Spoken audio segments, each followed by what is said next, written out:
Hola, muy buenas. Como siempre, es un gusto saludarle. Muchísimas gracias por acompañarnos hoy en un webinar más del Hospital Clínica Bíblica. De verdad que cada tema que preparamos para ustedes es con, ¿verdad?, con mucho cariño, con el objetivo de que de verdad se vayan con un granito más, con un conocimiento más.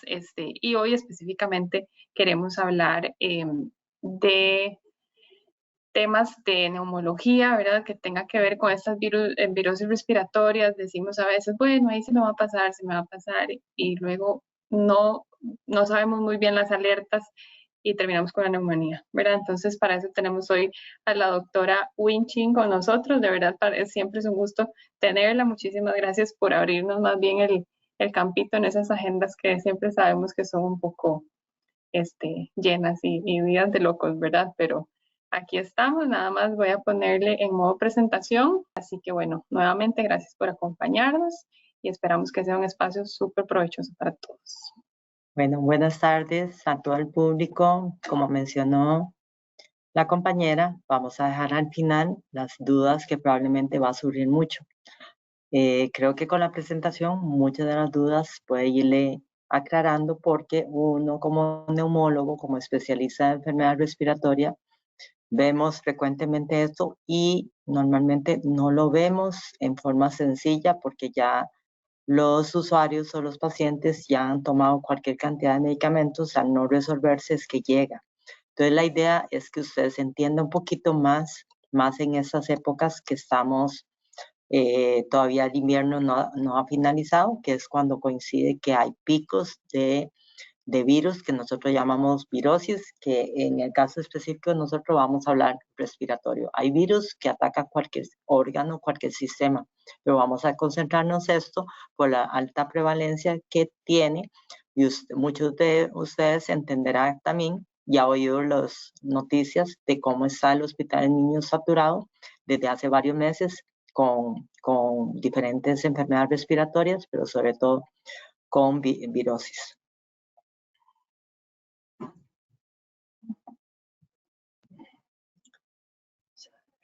Pero necesito...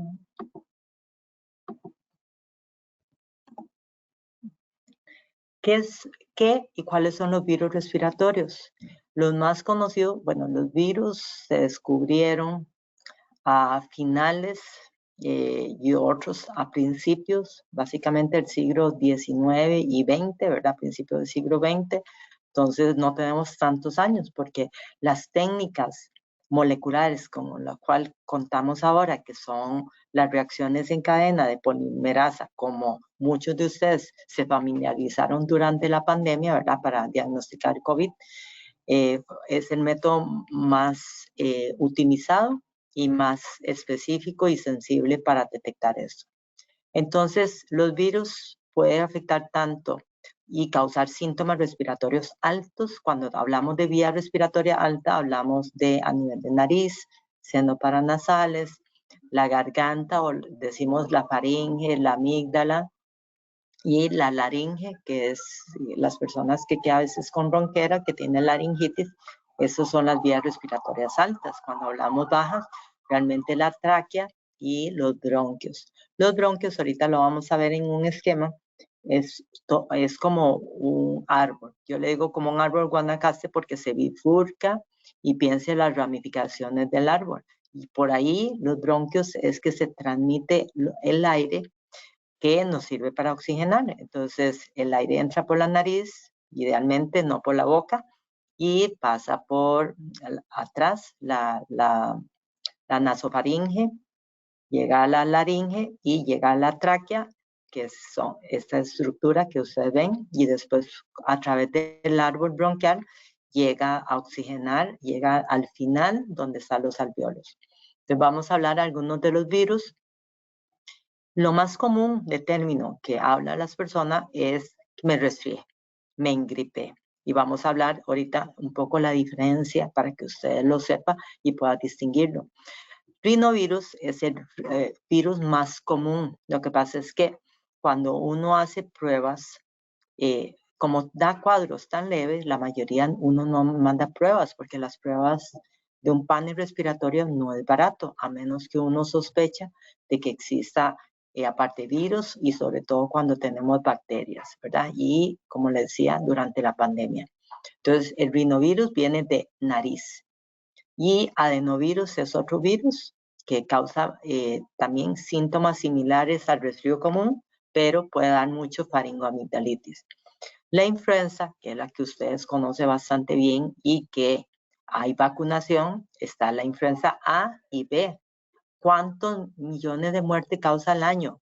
Un poco más de 3 millones. Entonces, no es insignificante y eso es por año. Entonces, está un poquito por debajo, lógicamente, de lo que nos ocurrió de la mortalidad por COVID, pero no es una causa despreciable. Esta es la que da la famosa quiebra hueso. Ahorita vamos a hablar un poco. Existe la parainfluenza y sincicial respiratorio.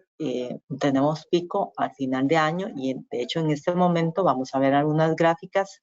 Hay prevalencia de este virus que en los niños muy pequeños, en neonatos, lactantes, es la que puede causar la bronquiolitis, que las personas, los pacientes pueden ya sentir bastante falta de aire.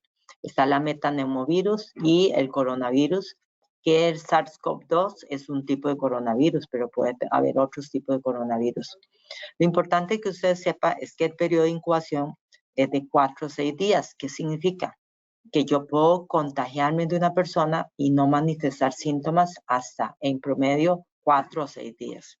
Entonces es importante como una prevención que si yo soy enfermo, indicarle, igual como pasó con la pandemia, cuidarnos del aislamiento social, advertir, no visitar gente de riesgo, porque los virus, a diferencia de las bacterias, son altamente transmisibles. Y ustedes lo experimentaron y oyeron todas las diferentes charlas que hubo alrededor de COVID, que era muy altamente contagioso. Entonces, usted ve que es un comentario que yo escucho frecuentemente para que vayamos aclarando dudas y mitos, incluso, que me vacuné y me resfrié.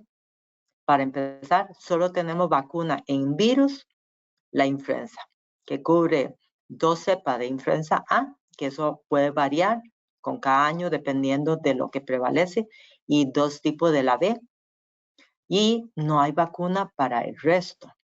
Del coronavirus, el SARS-CoV-2 es la única que tenemos, y el sincicial respiratorio lo vamos a tener en más o menos un año. Si usted ve, estos son datos del Ministerio de Salud. No tenemos datos reales de toda la población, porque la mayoría de las personas no se hace pruebas, porque de ahí todo sabe, estoy resfriado, estoy engripado, y sabe que es un virus. Eso está bastante difundido, y la idea de esto es que ustedes conozcan cuáles son los grupos de mayor riesgo. Entonces, esta es la distribución. El Ministerio de Salud recoge diferentes muestras de los diferentes laboratorios que hacen análisis virales de todo el país. Entonces, si usted ve los picos que ocurren en los extremos de edad, aquí tenemos hasta los 10 años que hay un pico, y tenemos más de 75 años, porque son grupos más susceptibles. Dependiendo del factor de riesgo, las personas pueden complicarse más, aumentar más los síntomas o prolongarse los síntomas. Entonces, si usted ve, toda la población lo podemos tener. Y aquí tenemos numéricamente, ¿verdad?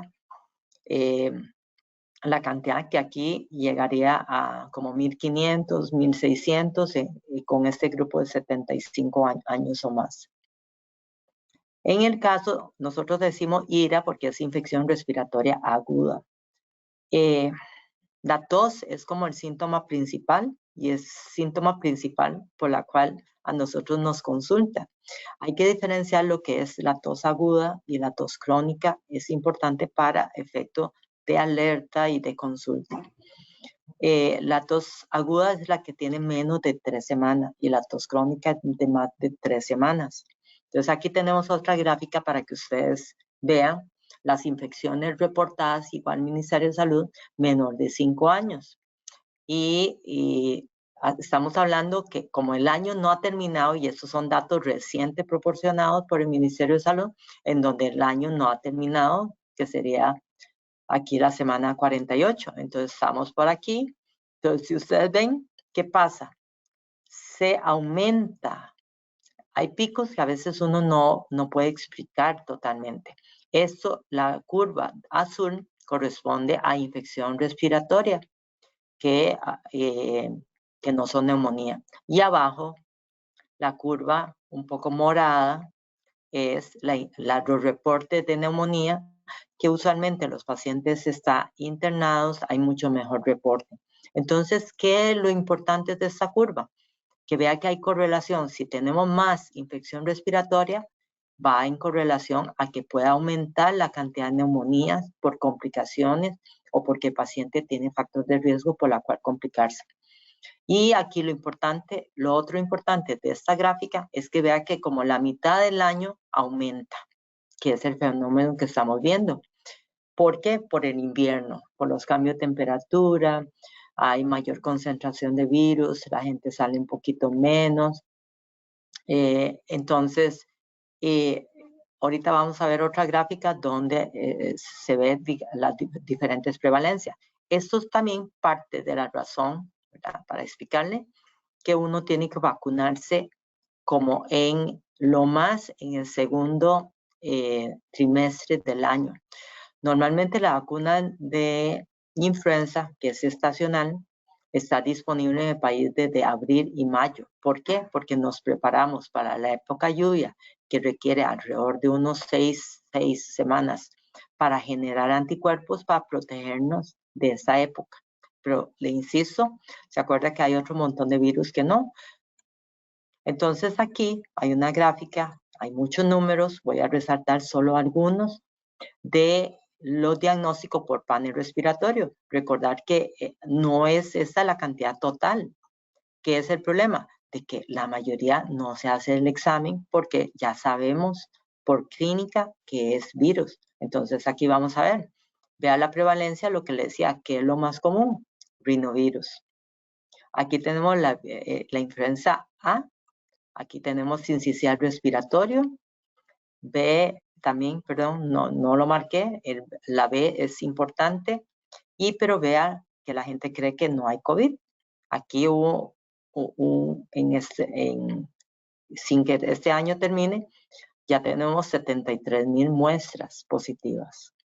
Entonces, no pasó la pandemia, pero igual que la influenza, todos los años va a continuar las infecciones, va a vivir en la comunidad.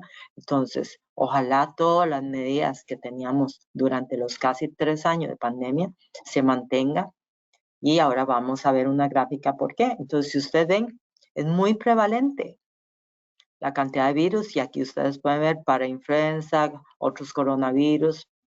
El pertussis no es un virus, pero está reportado aquí, es la tosferina. Por eso también es una recomendación que la tosferina no podemos descuidarlo y se está revacunando incluso en adultos, y no solo relacionado que está la mujer embarazada, que un tiempo solo se vacunaba a los padres, a los abuelos o los contactos de ese bebé, porque hace unos años se generó un poquito más de muerte. Aquí esta gráfica es muy densa, pero no se preocupe. Lo importante de esto que tenemos que resaltar es que vea, aquí cortamos más o menos a la mitad y vea cómo incrementa a la mitad del año la cantidad de virosis que hay. Y aquí tenemos los tipos, el SARS-CoV-2, ¿verdad?, que es el celeste, el verde rinovirus, vea que pasa todo el año, una buena cantidad, y eso está subdiagnosticado porque no hacemos la PCR a todos. Los cuadros de influenza, ¿por qué hay que vacunarse antes? Porque es la época donde aumenta. El metapneumovirus estamos viendo bastante.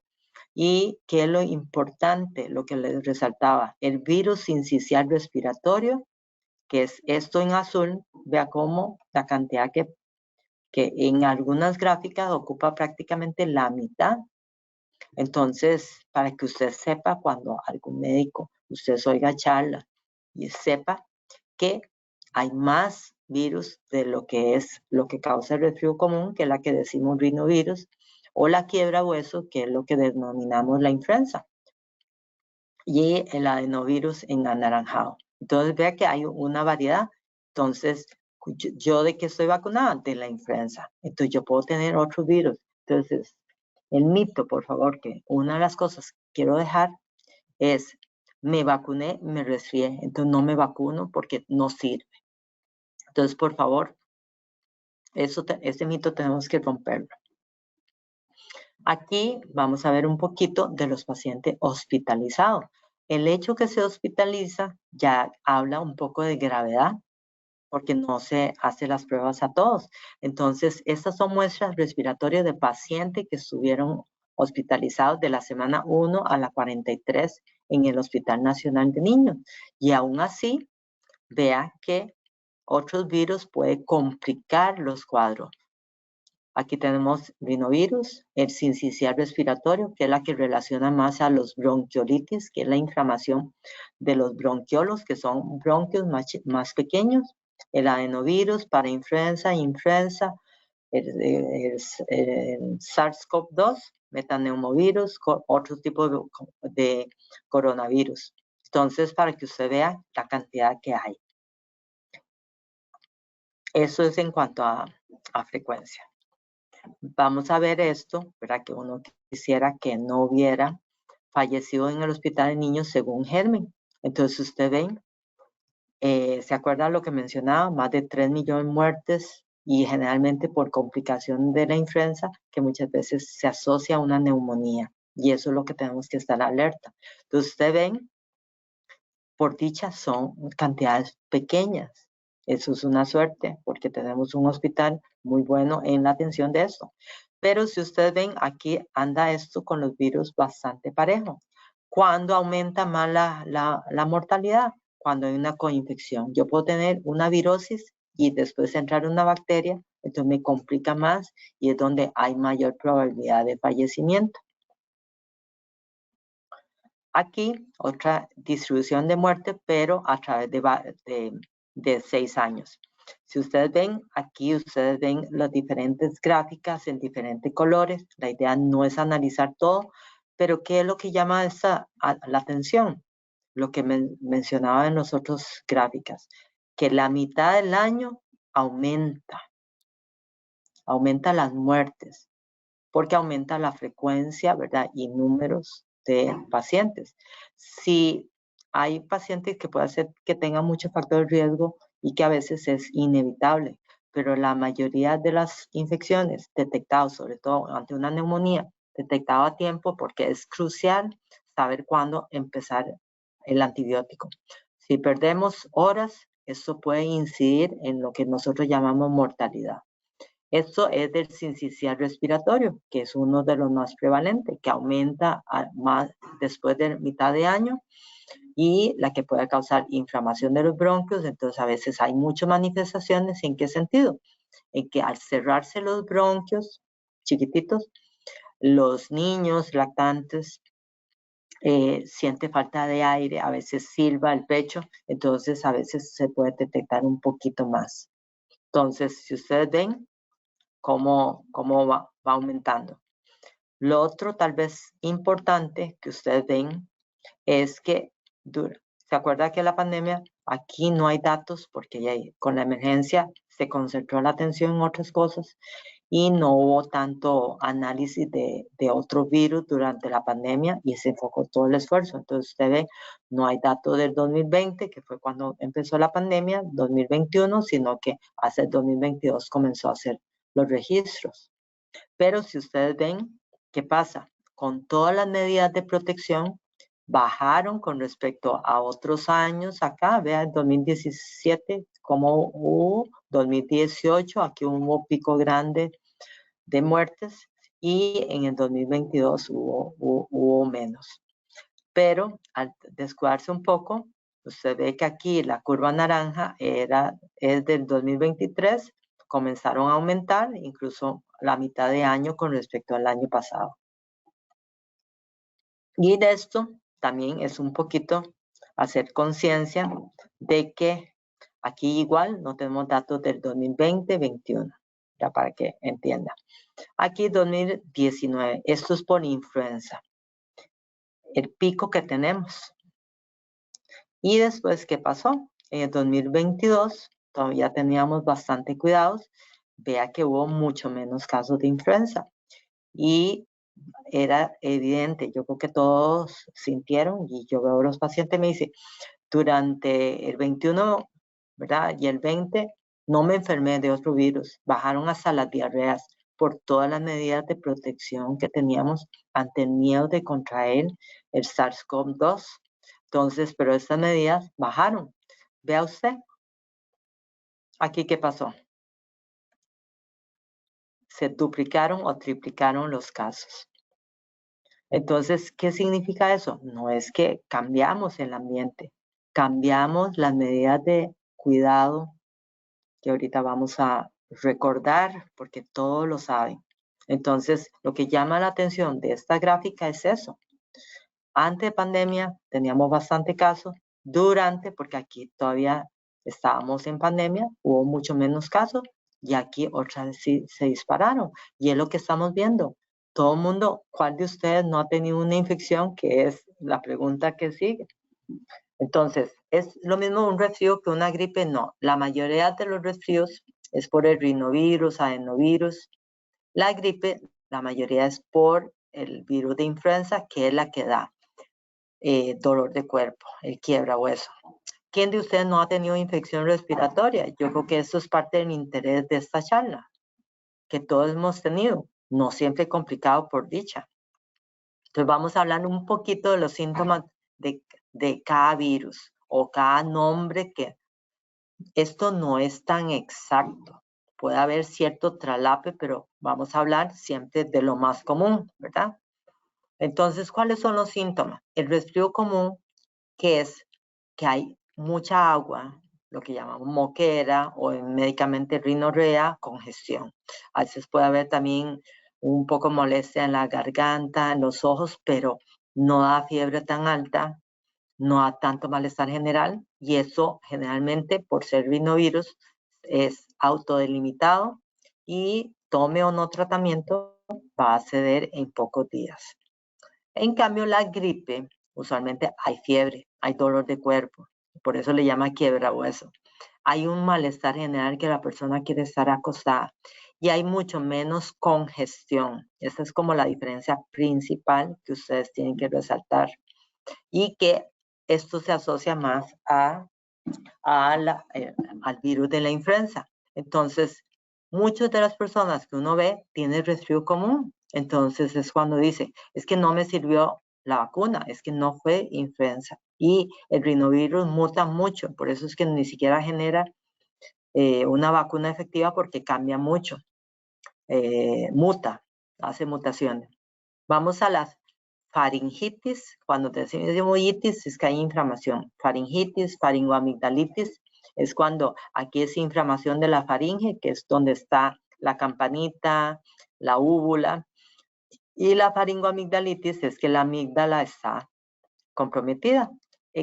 Cuando yo digo eso, la persona básicamente tiene dolor de garganta. Pero una de las cosas para diferenciar es que los virus, que es adenovirus, causa bastante la faringoamigdalitis o faringitis. Es un dolor tolerable que me permite tomar agua, incluso comer. No es que no duela. Pero cuando hay un cuadro bacteriano, vea que aunque esta charla es de neumonía, vamos a ir poniendo para que ustedes puedan distinguir mucho mejor otros cuadros. Cuando hay un cuadro bacteriano, usted no puede tragar ni la saliva. Y si usted se toca debajo del cuello, a veces usted se encuentra que hay ganglios o los famosos secas inflamados. Y usualmente cuando hay infección bacteriana hay un poco más de fiebre con respecto a eso, para que usted distinga. O sea, el resfrío común es por un virus, la gripe es por un virus, la faringitis, faringoamigdalitis puede ser por virus, es como mitad y mitad. Entonces, ojo, que tengo que distinguirlo. Sí, a mí me dice, es que me duele, sí, pero trate de ver. Hay gente que tiene que escupir porque no puede tragar ni siquiera la saliva. Ojo, que ahí lo más probable es que hay una bacteria, tenga que tomar un antibiótico. Y lo contrario, mucha gente con un cuadro de faringitis toma antibiótico cuando no lo amerita, y lo que estamos generando es que si tratamos con antibióticos las virosis, vamos a generar resistencia. Y créanme que no hay muchos antibióticos. Y si ustedes van creando resistencia, va a llegar un momento dado, que a veces yo veo paciente, tomo un antibiótico, 2, y no le ha funcionado por la creación de resistencia. Que a veces puede no ser solo el paciente que lo tome, sino que las bacterias, mediante un mecanismo de transmisión entre ellas, puede pasar la resistencia de una bacteria a otra. Laringitis, la laringe, donde están las cuerdas vocales, lo más común es que esto es viral.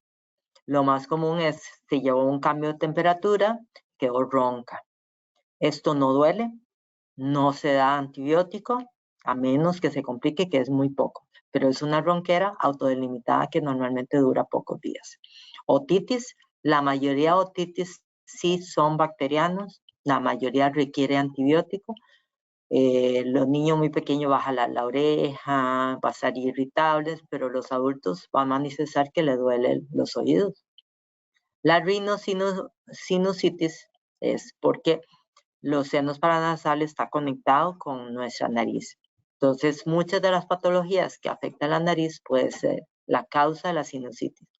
Lo que la persona manifiesta es congestión, a veces hay fiebre, hay dolor o pesantez en los senos paranasales, que aquí tenemos los maxilares, ¿verdad? Como a los lados de la nariz, o los frontales, que son los que se manifiesta más, que está como en medio del ceño de las cejas. Hay otros 2 senos, que son los etmoidales, fenoidales, que están detrás de la nariz. Entonces, parte del pesantez puede ser la manifestación. Lo otro es la secreción amarillenta verdosa al sonarse la nariz. Ahí es donde hay mayor evidencia, porque si yo tengo solo rinitis, yo voy a estar expulsando agua o ante un resfrío común solo agua. Pero ojo que si hay secreción por la nariz amarillenta verdosa, hay ya complicación y muy probablemente hay que tomar antibiótico.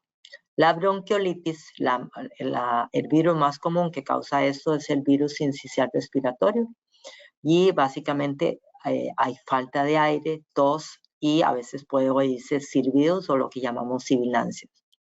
El CRUP es la laringotraqueobronquitis, así es como llamamos nosotros, o sea, compromete por donde tragamos, la faringe, la laringe y la tráquea. Entonces tiene tos usualmente de perro, y la persona le falta el aire porque está un poco cerrado la vía respiratoria, parte de la vía respiratoria superior y parte inferior, que es la tráquea.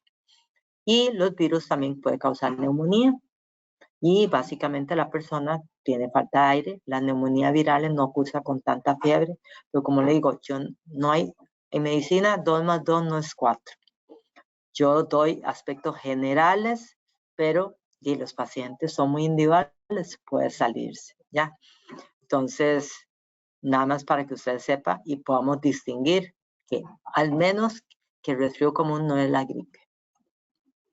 Algunos datos y particularidades de virus. 10 a 20% de las crisis o exacerbación de asma está implicada en la influenza. Por eso es un grupo de riesgo que debe vacunarse contra la influenza. Después de una infección por un virus sincicial respiratorio, es frecuente que desarrolla enfermedades sibilantes del infante, que un buen grupo se calcula que incluso algunos puede ser 20%, llega a terminar teniendo asma en los primeros años de vida. Entonces no es poco común. Entonces a veces a uno le da la historia de que tuvo una bronquiolitis, a veces está internado o no estuvo internado, y después con cada infección queda que los resfríos se va al pecho, o sea, vuelve a tener esa tos como de perro, a veces le falta el aire, le aprieta el pecho o incluso silba. El COVID o el SARS-CoV-2 incrementó el riesgo de asma y aumenta su severidad. Ya tenemos 3 años de que la mayoría de neumólogos y ya las autoridades o las sociedades respiratorias identificaron las sustancias que están implicados en que los pacientes después de COVID tienen más cuadro de asma. Hay gente que por años no tenía asma y después del COVID empezó o agravó su severidad o la frecuencia con que tenía las crisis, para que la población sepa que si tuvo esto y está teniendo resfrío que se va al pecho, que es lo que popularmente decimos, piense que pueda tener asma. Y a veces uno pregunta, ¿pero cómo va a ser?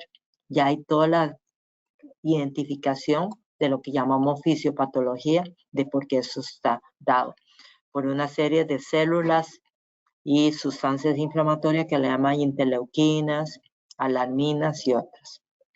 Donde como que el COVID dejó inflamados los bronquios y más susceptible a diferentes factores ambientales, por la cual puede desarrollar más asma.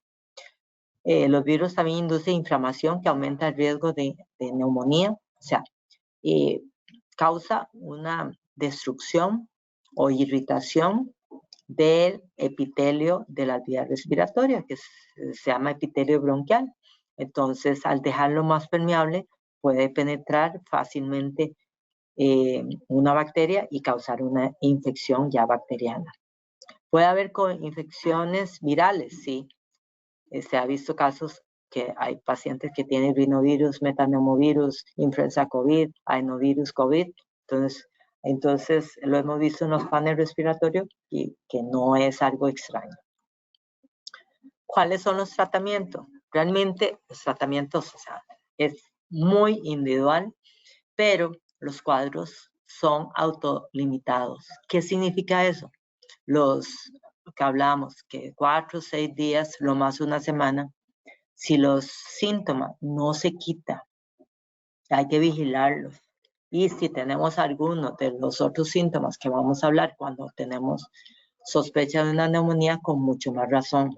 Entonces yo no puedo estar dando, yo puedo dar, como ustedes ven aquí la lista, para la fiebre, pero si yo estoy dando medicamento para bajar la fiebre o el dolor y continúa después de 4 o 5 días, ojo, que ya eso no es normal. Los antihistamínicos con o sin descongestionante puede servir para la congestión, ¿verdad? Esa sensación de moquera que tiene. Yo uso poco antitusivos, pero casi nada, pero los antitusivos, los jarabes para la tos, para explicarle a la población, existen varios tipos. Hay expectorantes, mucolíticos y antitusivos. Los antitusivos se usan solo cuando la tos es seca. Yo nunca la población no debe tomar antitusivos mientras esté expectorando, porque inhibe la tos y se acumulan esas secreciones en los bronquios y en el pulmón, que más bien se puede complicar. Pero como esto no lo conoce, entonces la gente compra el primer jarabe que le recomendó la vecina o el farmacéutico sin preguntar muchas cosas. Entonces eso es un peligro. Incluso he encontrado pacientes, que no es poco común, que le manda un expectorante y al mismo tiempo le manda un antitusivo. O sea, yo quiero que expectore, pero toma un antitusivo que manda una señal al cerebro o a los receptores periféricos para inhibir la tos. Entonces, ¿cómo hago yo para expectorar si estoy inhibiendo la tos? Es totalmente contradictoria. Yo no voy a hablar todos los jarabes que existen, ¿verdad? Porque no nos da tiempo, pero nada más esta advertencia. Tengamos cuidado cuando tomamos las, entre comillas, jarabes para la tos. Los lavados nasales son lavados que muchos niños, adultos a veces lo han experimentado. Sirve básicamente para los cuadros de sinusitis, que nos ayuda a despejar los senos, que son huecos, que es donde se acumulan las secreciones, y ayuda a limpiarlo mejor, fluidificándolo. No debe utilizarse en cuadros virales, no debe usar antibióticos, porque a veces la gente quiere soluciones rápido. Ay, no, inyécteme, tomemos antibiótico. Si el cuadro clínico es totalmente de un cuadro viral, por favor no presionar al médico. Si se complica, ahí sí, pero si no, creamos mucha resistencia. Entonces, no utilizar ni abusar de antibióticos. Hay este antiviral, pero no hay grandes efectos, es caro y se ha probado sobre todo que sirve para cuadros de sincicial respiratorio o influenza cuando tenemos que el paciente se ha agravado. Y lo más importante, durante los cuadros virales es la hidratación. Sirve tomar té de jengibre, limón, aumentar la cantidad de vitamina C. Hay estudios que han demostrado que si ustedes usan dosis de vitamina C, ojalá lo más natural posible, puede acortar los cuadros. No usarlo preventivamente en forma crónica, sino usar como dosis equivalente a 2 gramos, o sea, varios limones, para ayudar que el cuadro se acorte, o sea, no es que lo quite, sino que no se extienda tanto. Entonces vamos a ver qué es una neumonía, para que ustedes entiendan. Aquí ustedes ven, esta es la tráquea que estoy señalando. Aquí vienen los bronquios principal, derecho e izquierdo. Aquí no está pintado y es imposible en un dibujo pintar todas las ramificaciones. Aquí tenemos las ramificaciones, ve que parece árbol, esto parece el tronco y aquí las diferentes ramas. Eso se bifurca hasta 22 veces.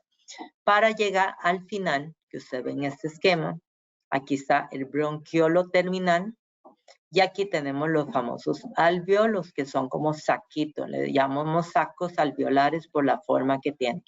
El oxígeno llega acá y pasa a la sangre. Aquí tenemos una arteriola, pasa ahí y lleva el oxígeno al resto del cuerpo y ese es el mecanismo de oxigenación y ventilación. Ver los saquitos, como se ve, y tenemos millones de estos. Si extendemos esa superficie, podemos tener en un adulto hombre la superficie equivalente como una cancha de fútbol. Entonces tenemos una superficie muy grande de intercambio. ¿Qué es una neumonía? Que el virus o la bacteria principalmente llegó acá. El cuerpo lo reconoce como algo extraño, entonces manda células y sustancias inflamatorias para tratar de matar esas bacterias y controlarlo. Ese es el mecanismo normal que ocurre con un virus, una bacteria. Esas células atraen también sustancias que producen dilatación de las arterias. Entonces, estas secreciones que usted ve en azul es anormal. Entonces, ¿qué pasa cuando yo tengo líquido o célula dentro de esto? La superficie de intercambio disminuye. Entonces, por eso es que puede faltarle el aire a la persona, aunque exista más de 100 causas de falta de aire. Entonces, lo más importante en el área respiratoria, los 2 síntomas más importantes de consulta es falta de aire y tos. Hay también alrededor de 100 causas de tos. Tengo que determinar cuál es la causa para tratar la causa. No puedo poner un parche. Si yo tomo jarabe para la tos, es un parche. Entonces, cuando hay una infección del alveolo, del parénquima pulmonar, por virus, bacteria, puede haber hongos también, tuberculosis, otras cosas, pero aquí estamos hablando más frecuentemente de una infección bacteriana, que es lo que llamamos neumonía, que antes también le decía a las personas pulmonía. Entonces, es la primera causa de muerte a nivel mundial por infección. O sea, no es la infección urinaria, no es la infección de otros órganos intestinales, sino que causa casi 4 millones de muertes al año. Entonces, no es una cifra despreciable. Por eso es que traemos también para la educación de la población de parte de la clínica bíblica, para que usted se entienda y no lleguemos a un nivel que está a riesgo de morir. Porque aunque Fleming descubrió la penicilina, ¿no?, hace un poco más de un siglo, no ha sido la panacea. Lo crítico de controlar la mortalidad de una neumonía es prevenir, primero que nada, detectarlo tempranamente, es decir, no puedo estar tomando cosas para la calentura, cosas para las flemas o tomar antitusivo, porque esto puede ser un cuadro que se esté evolucionando en neumonía. ¿Cuáles son los factores de riesgo para que ustedes piensen que la persona puede tener durante el COVID? Se dijeron cuáles son los pacientes de riesgo, ¿se acuerdan? Obesidad, fumado, hipertensos, los hombres, etc. Entonces, para cada patología existe factores de riesgo. La mayoría en un estudio mostraron que más de la mitad tenía al menos uno o más factores de riesgo de los que desarrollaron neumonía. Los niños menor de 2 años es susceptible. Y lo más importante de eso es, los niños no pueden manifestar todas las molestias, sobre todo cuando es pequeño. Entonces, cualquier molestia, usted debe estar en alerta. El adulto mayor también a veces da síntomas muy diferentes. A veces no hacen fiebre, a veces no es vectora, a veces una neumonía, el único comportamiento es que la persona está como desorientada, está como perdida, y eso puede ser un signo de neumonía. Los que están en hogares de cuidado, por eso es que la vacunación en estas casas donde están viviendo los adultos mayores, tienen que tener mayor cuidado. El tabaquismo. De hecho, una de las indicaciones para la vacuna del neumococo es ser fumador, para que usted vea. Hay muchos mecanismos por los cuales el tabaquista puede desarrollar, altera el sistema mucociliar, que es de limpieza, altera la inmunidad celular, humoral, etc. Los diabéticos también, los pacientes con cáncer, sobre todo cuando está en terapia.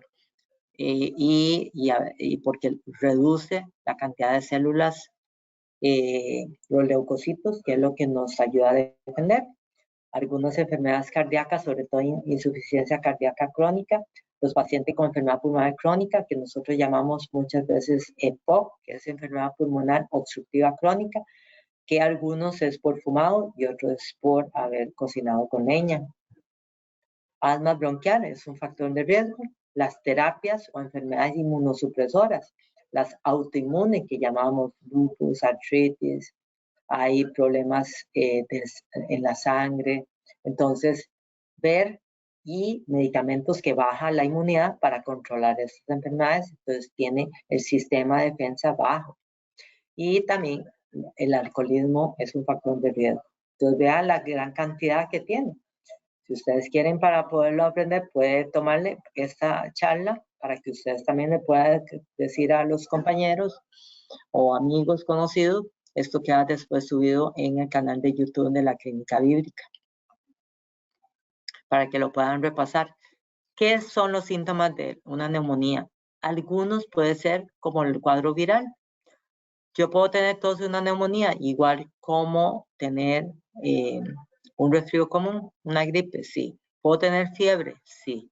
No lo distingue. Yo no puedo decir de tal grado a tal grado es virus, tal grado es neumonía. De hecho, como les mencionaba, en las neumonías atípicas no hay casi fiebre. En los niños menores puede haber fiebre alta en un cuadro viral y puede también en la bacteriana. Y en los adultos mayores la fiebre no es tan predominante. Malestar general puede estar en cuadro viral o bacteriano. Los escalofríos también. Entonces, nada de estos 4 síntomas me sirve. Entonces, como decía, en algunos grupos es muy atípico. Pero esto que voy a mencionar, que está resaltada en negrita, si yo tengo flema amarilla verdosa, ojo, tengo que consultar y no automedicarse, porque ya cuando es amarillenta verdosa significa que hay más leucocitos polimorfonucleares o los neutrófilos, que migran cuando hay más bacterias. Entonces el cuerpo tiende a mandar más esa célula y es lo que tiñe las flemas de ese color. La tos es un signo de alerta, entonces yo tengo que ser consecuente, decir, y ver contra una servilleta blanca, esa es la mejor recomendación, lo que yo estoy botando, ¿qué es? Porque muchas veces me dicen, es que no logro expectorar. Yo le doy unos golpecitos en la espalda y tomo un poco de líquido y logra expectorar. Necesitamos ver si es una tos que es húmeda, que uno lo distingue cuando tose, tratar de que expectore para distinguir. Sobre todo los adultos mayores, a veces no ven, tienen catarata, problema de vista. Me dice, no, doctora, las flemas mías son blancas. Cuando lo hago que expectore, son, no les digo el color, todos los colores salen. La falta de aire y la falta de aire o disnea, que es el término que usamos los médicos, no es común en un cuadro viral, exceptuando la bronquiolitis. pero una neumonía es más común. Entonces, ojo, si ya yo tengo eso, mejor consultar. Un dolor punzante torácico de uno del otro lado. Entonces, un dolor como punzada y la persona cuando respira hondo siente que aumenta el dolor y eso generalmente es porque hay inflamación de la capa que envuelve el pulmón y es que se llama pleura, que puede estar inflamado y causa ese dolor. Esto tampoco se da en los cuadros virales y mucho menos toser flemas con sangre, ¿verdad? Entonces vean los signos de alerta por la cual no me puedo quedar en la casa. Entonces hay neumonías o neumonitis viral, neumonía bacteriana y puedo tener una combinación de los dos. Aquí tenemos nada más como para que usted vea, esta es una neumonía típica de un lóbulo, del lóbulo superior derecho. Lo normal es que sea el pulmón así negro y aquí lo que estamos viendo es que esto está blanco. ¿Por qué? ¿Se acuerdan el esquema que hablábamos de que se llenaba el líquido? Cada uno de los saquitos alveolares, eso es lo que tiñe. Y en una tomografía, tac, aquí se ve. Bueno, no es del mismo paciente, este tiene diferentes focos de neumonía, que nosotros llamaríamos bronconeumonía, aquí en los dos lados. Entonces, imagínese el compromiso que tenga la persona. Y muchas veces depende de gérmenes. Hay gérmenes muy agresivos que llamamos bacilos gram negativos, sobre todo si ha estado tomando antibióticos últimamente, ha estado internado recientemente. Entonces, toda esta valoración lo tiene que hacer el médico para ver. ¿Tiene factor de riesgo? Tiene exámenes que hablan de gravedad. Aquí tenemos algunos de los exámenes para diagnosticar. Hemograma es el examen común de sangre para ver si los leucocitos están aumentados, que en los cuadros virales están normales o más bien está bajo. Entonces es una ayuda. La proteína C reactiva es un reactante de fase aguda que cuando hay inflamación, cualquier tipo de inflamación puede subir, pero en los casos bacterianos y sobre todo complicado, la procalcitonina junto con esto se eleva mucho más. La función renal, que es un predictor de severidad de la neumonía, que nosotros lo pedimos. Radiografía de tórax, porque mucha gente a veces tiene bronquitis y nunca tuvo neumonía, porque no le hicieron una radiografía para documentarlo. Esta es la reacción en cadena polimerasa para virus y bacterias para tratar de identificar qué es lo que tienen, porque todavía tenemos bastante casos de COVID. Entonces va a decir, no, esto es un virus, no hay bacteria. Los gases arteriales y el oxímetro de pulso es para ver la oxigenación y la toma de conducta. Y cuando el paciente está muy complicado, hacemos una tomografía. Eso no es algo de rutina, pero cuando tenemos cuadros sospechosos, el paciente está muy mal, hay que hacer una tomografía porque la neumonía se puede abscedar, convertir en un absceso, o tener líquido que hay que drenarlo o analizarlo. Entonces, esa es parte de la función. ¿Qué es la prevención? Todos ustedes lo saben, pero vamos a repasarlo. ¿Quién de ustedes no sabía? Y estaba en todos los letreros, lavado manos, cómo hay que lavar las manos, ¿verdad? Con lo del cumpleaños, distanciamiento. Si no puedo lavarme la mano, está el alcohol, ¿verdad? Para desinfectar. El distanciamiento social. Yo les pido vehementemente, después de la pandemia, la gente se desató en viajar, en visitar, en salir, porque estuvieron más de 2 años encerrados. Pero ustedes tienen que cuidar a sus adultos mayores como lo hicieron en la pandemia. Si usted llega con un virus y usted lo puede pasar muy leve, el adulto mayor puede complicarse con una neumonía. Entonces respetemos y giremos la instrucción a la familia de que alguien que está enfermo no llegue a visitar a los papás, a los abuelos, ¿verdad? O gente que tiene riesgo. La mascarilla, sí, no es que ya no es obligatoria, pero el problema es que cuando te quita una indicación y sobre todo cuando es girada por el gobierno, uno dice, ya, puedo ser loco, entre comillas. Entonces, todavía podemos usar mascarilla, ¿en qué? Si yo tengo que ir a trabajar, no me dieron permiso, que para no contagiar, trato de ser consecuente, no contagiar a mis compañeros sabiendo que yo estoy resfriado.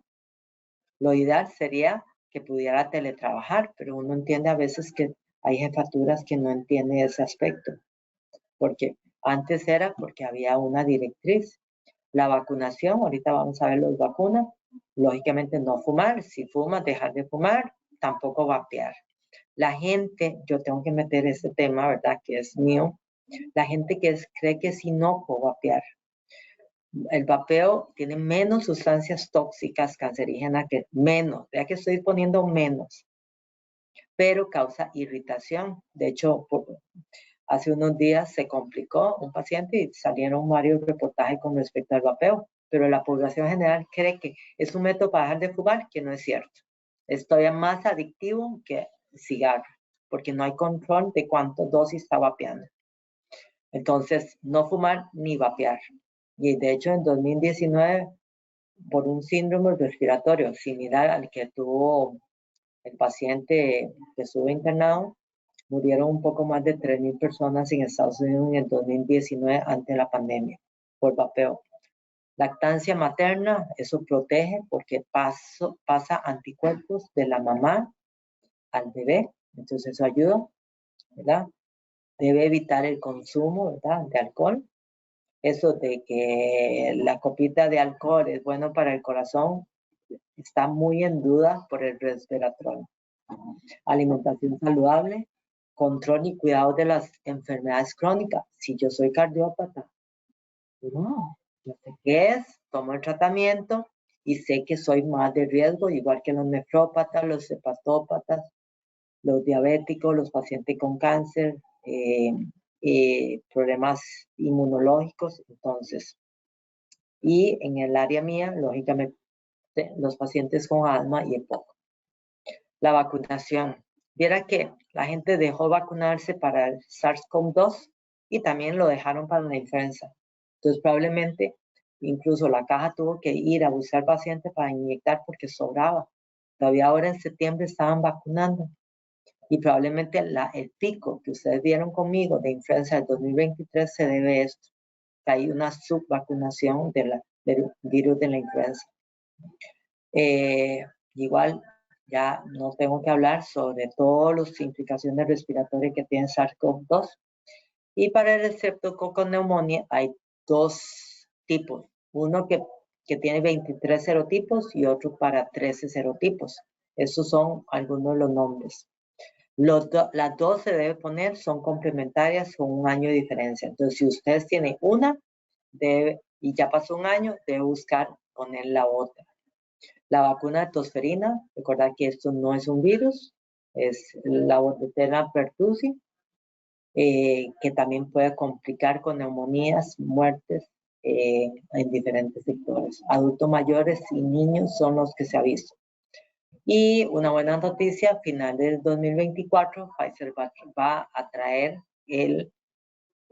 la vacuna para el sincicial respiratorio, que es bastante esperado. Ya pasaron las fases de investigación, es bastante seguro, protege bastante, así como va a venir, que no es de temática, va a venir una vacuna para el varicela zoster, para el herpes zóster, que es bastante promisorio. Muchos me preguntan a mí sobre los inmunoestimulantes, ya voy a terminar.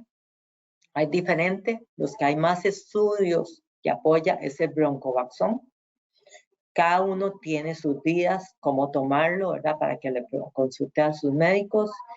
Esto es complementario con las vacunas, ¿verdad? Lo prioritario es esto y después, si realmente tiene infecciones muy recurrentes, podemos usar cualquiera de estos que dispone en el mercado.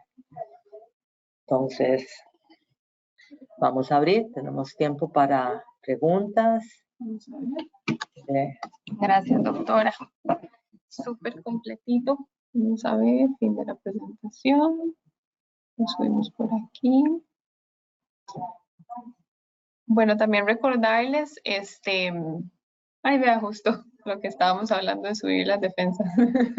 Nada más recordarles tal vez a dónde pueden encontrarla usted para sacar la cita. Tanto la clínica bíblica, tanto aquí como la sede de Santa Ana, hay neumólogos. Entonces yo estoy aquí en la sede central, ya sea a través del app de la clínica bíblica o llamando al call center 2522-1000 y el call center con mucho gusto le concederá cita con cualquiera de los neumólogos que tiene el Hospital Clínica Bíblica. Nada más, lo importante no es que todas las infecciones virales tienen que ver los neumólogos, de hecho es lo que menos. Lo que ustedes tienen que saber es qué signo de alertas para que yo tenga que consultar, y a veces incluso al servicio de emergencia, que el personal de acá está preparado para hacerles diferentes exámenes, pues a veces hay que abordarlo con placa, ustedes ven, examen de sangre, el hisopado para ver el panel respiratorio y tratarlo de acuerdo a los casos. De hecho, más bien, la mayor consulta es a los servicios de emergencia porque puede ocurrir cualquier momento y a veces algunos de nosotros podemos no tener cita. Realmente recurre a nosotros cuando la persona tiene más bien tos crónica, que no es algo infecciosa. Que mucha gente viene y dice, ya he tomado 3 ciclos de antibióticos, vengo para ver qué hago. Normalmente esos no son casos infecciosos. Normalmente, vea que yo siempre hago la excepción, medicina no existe siempre ni jamás, y puede ser cualquiera de las otras causas de tos. ¿Se acuerda que les mencionaba que yo puedo, después de un cuadro viral, tener hiperreactividad bronquial, asma bronquial, que si yo no lo trato, la tos va a seguir, ¿ya? Entonces no significa que tengo una neumonía ni me estoy complicando del virus, sino que dejó como secuela esa inflamación, o se llama hiperreactividad bronquial. Aquí voy a contestar esta pregunta. ¿Qué le puede dar? La pregunta es de Laura Espinosa. Dice, bueno, pero ha salido, pero sí, después lo ve. ¿Qué se le puede dar a los niños para subirles las defensas que no sea broncoaxón? No sé cuál es, por qué pone que no es eso. Uno puede rotar los inmunoestimulantes y depende mucho la indicación del estado inmune de la persona. Es que hay personas que dicen, ustedes saben que un niño puede tener 6, 8 infecciones al año, que se considera normal, más si está en el periodo maternal, kinder, que está empezando. Parte del problema es que hay niños que nacieron en la pandemia, no se expuso absolutamente ningún virus, entonces ahora tiene que crear sus propias defensas en ese sentido. ¿Ya? Entonces ustedes vieron en el último diapositiva de la presentación, donde yo mostraba que hay varios tipos, unos actúan en unas partes, lo que tiene muchos de esos algunos son extractos, ¿verdad? Pero la mayoría tiene polisacáridos, que es una partícula que tiene la pared de las bacterias, o sea, no me estoy tragando la bacteria entera, por lo tanto, igual que los virus, yo me pongo la influenza, no me puede causar influenza, porque son virus inactivados y muertos en ese sentido. Ahora otras preguntas. Por ahora no. Bueno, yo tengo una que me acuerdo, de hecho es el papá de una chiquita compañera de mi hija, que él siempre, digamos, el pediatra le dice, vaya y se hace un examen de sangre para ver si es infección o si es virus. ¿Eso funciona? Sí, ese es el hemograma. El hemograma en los cuadros virales, más bien, a veces los leucocitos bajan. Entonces puede tener más bien linfopenia, leucopenia y linfocitosis, más bien. Pero en los cuadros bacterianos hay aumento. Hay aumento de los leucocitos y aumentan los neutrófilos, que eso no aumenta porque los niños es muy difícil a veces que expectore, que manifieste todos los síntomas como un adulto fácilmente lo puede manifestar. Entonces es un examen que nos ayuda en ese sentido para guiarnos. No, parece ser un cuadro viral, no demos antibiótico, pero recuerde que yo puedo empezar con un cuadro viral y sobreinfectarme, así es como se llama, con una bacteria. Bueno, es una buena herramienta, pero sí siempre, ¿verdad? Estar ahí cerquita del médico. Sí, hay que vigilar y sobre todo en medicina usamos más la clínica, la coherencia, la clínica, pero el problema es a veces cuando estamos desesperados le damos todo. Entonces, si le estamos dando, uno da un antipirético analgésico para bajar la fiebre. Es un mecanismo de defensa, es como hervir el agua. El cuerpo sube la temperatura para tratar de contener la infección. Ese es un mecanismo de defensa. Igual la tos para decirle, algo me pasa, póngame atención. O tengo expectoración, tengo que botar las flemas y no inhibirla y dejarlo ahí. Entonces el cuerpo y en la naturaleza es muy inteligente. hay que responder a eso y no inhibirlos del todo, porque si yo le estoy dando analgésico o antipirético cada 6 horas, no va a tener fiebre. Entonces estoy apagando un síntoma y a lo mejor se está complicando, entonces yo tengo que darle el analgésico antipirético y ver que a las 6, 8 horas, dependiendo del tipo, ya no tiene efecto si la temperatura vuelve a subir, pero es bastante normal que en los cuadros virales la persona esté con fiebre unos 2, 3 días y va a ir bajando, pero no hay desesperación. La posibilidad de convulsiones por fiebre es muy, muy baja. Y uno no debería dar antipirético hasta que la temperatura suba, esa es la recomendación, más de 38,5, que es totalmente tolerable. Si hay temperatura más de eso, sí es mejor bajarlo, ¿verdad? Y también para que no se sienta mal el niño o el adulto. Perfecto, doctora. Bueno, creo que todo quedó muy completito. De verdad, agradecerle mucho a los que se conectaron hoy y recordarles, como les dijo la doctora ahora, dentro de un ratito, una media hora, lo vamos a tener en el canal de YouTube, para lo mismo, para que puedan repasarlo, compartirlo con alguna otra persona, ¿verdad? Que a veces uno escucha a las mamás que el hijo pasa eternamente enfermo, entonces tal vez esto le pueda dar algunas herramientas. Es que nadie puede estar. El otro punto que tal vez no mencioné, la incidencia de rinitis es muy alta en el país, tanto en niños como adultos. Entonces pasa moqueando. Entonces las mamás piensan, siempre está resfriado. Y lo que tiene es rinitis y lo que hay que tratarle es la rinitis. Bueno, de verdad que nuestro objetivo siempre es esto, informarlo, llevarle toda la información posible de la mano con nuestros especialistas. Y bueno, como les dijimos ahora, las puertas de nuestro hospital están abiertas, tanto aquí en sede San José como en Santana. Así que muchísimas gracias a todos y gracias, doctora, como siempre. Gracias. Hasta luego.